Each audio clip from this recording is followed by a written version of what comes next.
Noticias de última hora, presten mucha atención. El presidente Noboa devuelve la resolución de archivo de la Ley Antipillos a la Asamblea. Después de que la Asamblea archivara en un solo debate el proyecto económico urgente del gobierno, el primer mandatario les recuerda que el archivo debería darse en el segundo debate.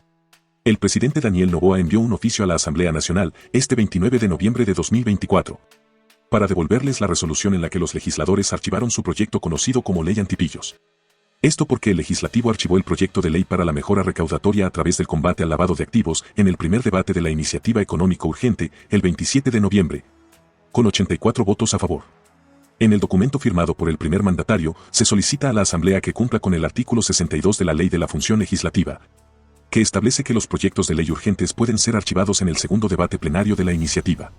La decisión de archivo de la Asamblea fue notificada al Ejecutivo y al Registro Oficial el 28 de noviembre. Y el secretario Alejandro Muñoz advirtió que si cualquier entidad o funcionario público dispone lo contrario, incurriría en el delito de usurpación y simulación de funciones públicas. Pero el gobierno reaccionó inmediatamente y empezó la búsqueda de una forma de revertir la decisión del legislativo. Para el ministro José de la Gasca, la Asamblea habría cometido una inconstitucionalidad al aprobar la moción de negación y archivo sin haber llegado a un segundo debate como establece la Ley de la Función Legislativa. Incluso, el gobierno baraja la opción de que, una vez cumplido el plazo de 30 días para el tratamiento de leyes urgentes, el mandatario ingrese su proyecto por el Ministerio de la Ley, es decir, enviarlo directamente al registro oficial. En más noticias, el gobierno retomó la búsqueda de 2 barcazas para la generación de 220 megavatios. La empresa electrogeneradora del Austro, Elecaustro, lanzó 2 procesos de contratación, el 27 y 28 de noviembre de 2024, cuyo el precio final se definirá en función de las ofertas presentadas. Aunque a mediados de octubre el gobierno descartó la posibilidad de contratar más barcazas eléctricas y optó por la contratación de motores a combustión entre el 27 y 28 de noviembre. La empresa electrogeneradora del Austro, Elecaustro, empezó la búsqueda de 2 plantas de generación flotante. Según la documentación de los procesos de emergencia, las fechas estimadas para la selección de los proveedores están entre el 30 de noviembre y el 1 de diciembre. Y, de acuerdo con los términos de referencia, el monto final de ambas contrataciones se definirán dependiendo de las propuestas de los oferentes. Además, esta vez, Elecaustro exige un plazo de hasta 20 días para la movilización, montaje y puesta en marcha de las 2 barcazas, contados a partir del día siguiente de la notificación por escrito del administrador del contrato. Una de ellas debe generar 120 megavatios y la otra 100 megavatios. Esto, pese a que la ministra de Energía encargada, Inés Manzano, señaló el 15 de octubre que la contratación de una segunda barcaza se descartó por problemas ambientales e incumplimiento de requisitos técnicos. Fue la misma ministra Manzano la que echó para atrás por segunda ocasión y delegó, el 21 de noviembre, a Elecaustro para que incorpore 160 megavatios, mediante el alquiler de generación termoeléctrica flotante temporal, en el lugar y nivel de voltaje que determinen los análisis técnicos para su conexión. Sin embargo, los términos de referencia del proceso reducen esa capacidad a 120 megavatios y el punto de conexión previsto es en la zona de las esclusas. 6 días después, el 27 de noviembre, el viceministro de Electricidad amplió la delegación efectuada a Elecaustro para que incorpore hasta 100 megavatios mediante el alquiler de generación termoeléctrica flotante temporal, en el lugar que se determinen las facilidades técnicas de conexión. Según la documentación del proceso, está previsto que la interconexión se realice en el muelle de Ecuadran. Aunque para ambos contratos se advierte que el lugar final podrá ser donde la entidad contratante lo requiera a lo largo del río Guayas. Dichas conexiones serán de responsabilidad del contratista, bajo supervisión de Elecaustro S.A. y coordinación con Transelectric. Los términos de referencia además establecen que el pago se realizará mediante planillas mensuales para cubrir el servicio de generación eléctrica solicitado por la entidad contratante de acuerdo a la cantidad de energía neta entregada, MWH, al Sistema Nacional Interconectado. Y se aclara que Elecaustro S.A. únicamente pagará por el servicio efectivamente recibido y en caso de que el SENACE no solicite la generación de energía, no se reconocerá pago alguno. En más noticias. Queremos poner las cosas en contexto. Durante los últimos 17 años, 4 gobiernos tomaron decisiones sobre el sector eléctrico, cuyas consecuencias en diferentes medidas se evidencian a la fecha. En el régimen de Rafael Correa se apostó principalmente por la generación hidroeléctrica, cuya limitante es la cambiante situación climática, en tanto que en el gobierno de Lenín Moreno se frenó la inversión en el sector eléctrico, aun cuando la demanda seguía creciendo exponencialmente. Lo revisamos. Hace 15 años la historia no era muy diferente. Noviembre de 2009, el gobierno de entonces sufría los estragos de un estiaje adelantado. Se veía obligado a racionar la energía y a buscar soluciones emergentes. Toda industria que tenga planta propia tiene la obligación de funcionar con la planta. Prefiero ahorita importar combustible a tener apagones. En medio del descontento se prometía que para diciembre de ese año los apagones terminarían. Para pasar las fiestas de Navidad y fin de año con normal abastecimiento de energía en el país. Pero los cortes se extendieron hasta enero de 2010. Dejaron pérdidas estimadas por 1.200 millones de dólares.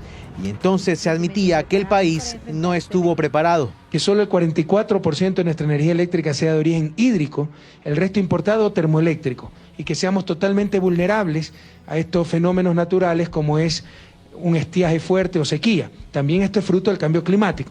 Pero aún reconociendo esta vulnerabilidad, en el gobierno de Rafael Correa se invirtieron 6.000 millones de dólares en 8 proyectos de generación, todos dependientes del agua.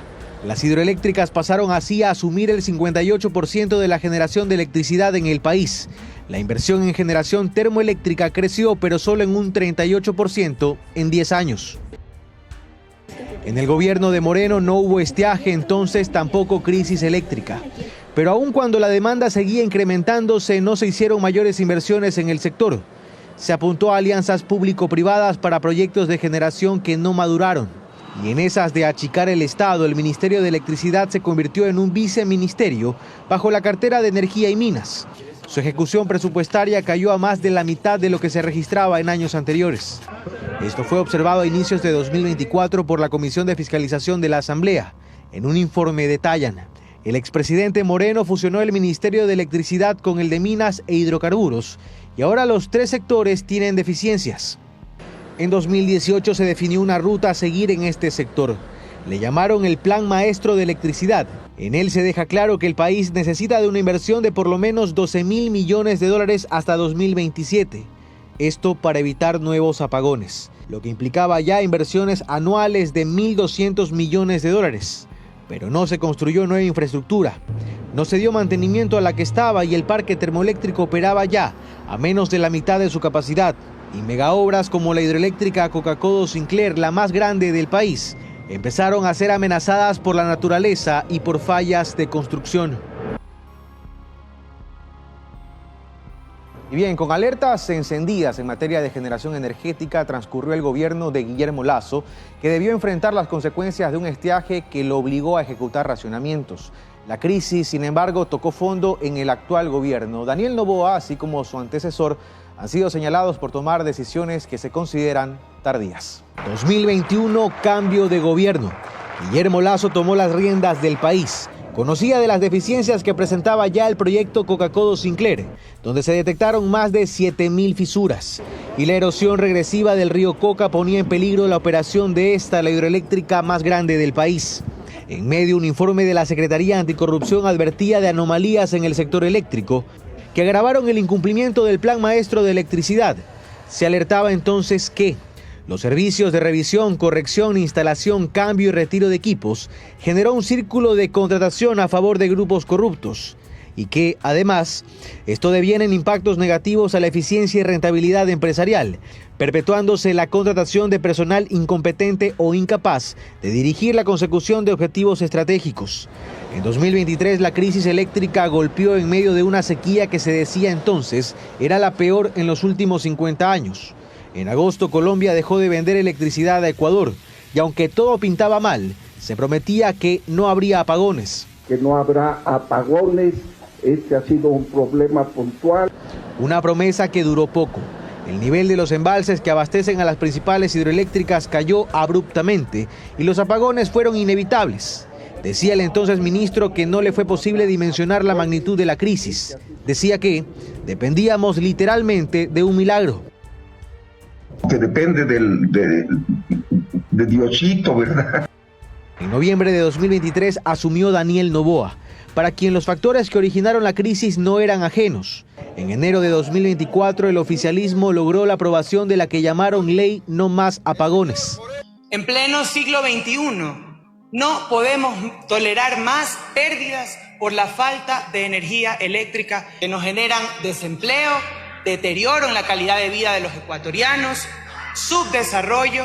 Ya para entonces no eran pocas las advertencias de que lo ocurrido en 2023 era apenas el inicio, que en 2024 podía ser peor, y así fue. En marzo empezaron desconexiones que se dijeron eran de emergencia.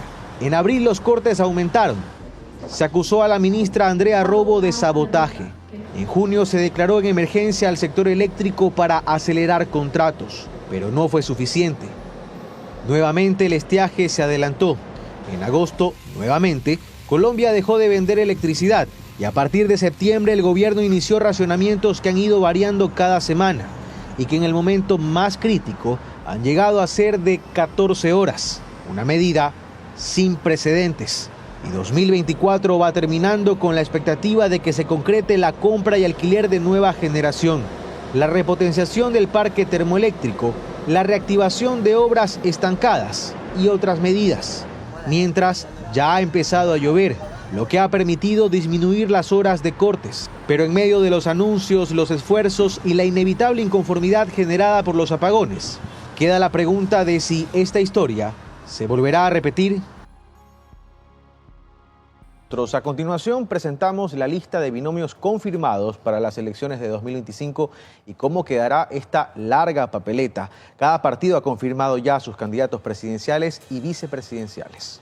Y el Consejo Nacional Electoral, en su último informe con fecha 26 de noviembre, dice que ya hay 16 binomios presidenciales que están calificados en firme para poder correr en las elecciones del 2025. Estos son los siguientes. En el casillero número 1, el Movimiento Centro Democrático con Jimmy Jairala y Lucía Vallecilla. En el casillero número 2 está Unidad Popular con Jorge Escala y Pacha Terán. Casillero número 3 lo ocupa Sociedad Patriótica con el binomio conformado por Andrea González y Galo Moncayo. El siguiente casillero está ocupado por el Movimiento Pueblo, Igualdad y Democracia con Víctor Arauz y Cristina Carrera. Siguiente estará en el número 5 la Revolución Ciudadana en esta alianza con Reto, representados por Luisa González y Diego Borja. Luego seguirán el casillero número 6 el Partido Social Cristiano con Henry Kronfle y Dayana Pazley. El número 7 lo conforma el Movimiento de Gobierno ADN, representado por el actual presidente Daniel Noboa y María José Pinto como candidata a la vicepresidenta. Luego, en el casillero número 8, ingresa el partido Avanza con Luis Felipe Tillería y Carla Rosero. Lo siguen la Izquierda Democrática con el binomio conformado por Carlos Rabascal y María Alejandra Rivas. Luego está el Movimiento Amigo, que está integrado por el binomio de Juan Cueva y Cristina Reyes. El Partido Socialista se ubica en el siguiente casillero con Pedro Granja y Verónica Silva. A este le sigue Pachacutic, conformado el binomio por Leonidas Isa y Katiuska Molina. Luego estará el Movimiento Democracia Sí, cuyo candidato a la presidencia es Iván Saquicela, mientras que su binomio lo ocupa Luisa Coello.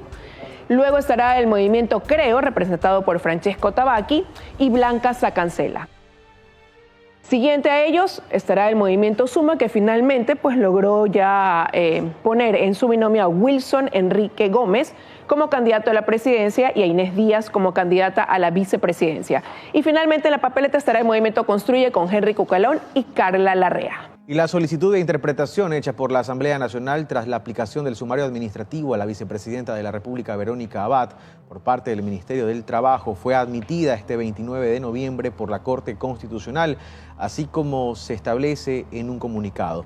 El trámite se da a paso luego de que el Legislativo, el pasado 13 de noviembre, con 86 votos, aprobara una resolución que condenó la suspensión por 150 días sin sueldo de la vicepresidenta de la República, Verónica Abad, a través de un sumario administrativo, como lo decíamos.